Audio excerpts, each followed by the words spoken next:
45B. A cinema has been turned into a makeshift classroom for these school students from Mullumbimby. I want you to pick something. They haven't been able to go back to their school, which was badly damaged in the floods. We've come out of COVID, and the first day that the flood hit was actually going to be our first time in almost 2 years that we were able to welcome parents back fully onto site, and then this terrible event unfolded. It's one of 17 public schools and 22 preschools in the region that have had to move to alternative accommodation. All of those schools have somewhere that they can go in the interim. So we've got more than 100 demountable classrooms on the way up, ready to bring in as soon as the land dries out enough. 3 weeks on from the floods, the government has announced an inquiry into what contributed to the devastation and how emergency services responded. No two floods are ever the same. No two natural disasters are ever the same. But we need to make sure that we get better to responding to them.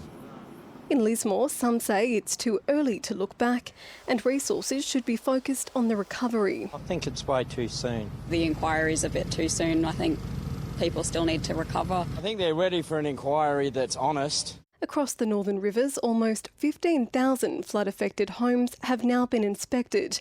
Well over half were found to have suffered structural damage, while almost a quarter were deemed to be uninhabitable. People who have lost homes have been left in limbo, not knowing whether to stay and rebuild or hang on for a potential government buyback scheme that will allow them to move to higher ground.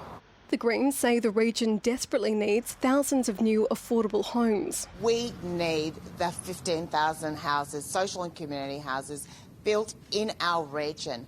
And this isn't just about a response to a flood. We have been crying out in our region for housing now for 15 years. Protesters from Lismore dumped debris from the flood zone outside the Prime Minister's Sydney residence.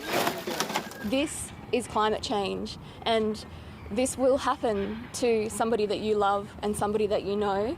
They say they were denied a chance to talk to Scott Morrison on his trip to Lismore, so they've brought their message to him.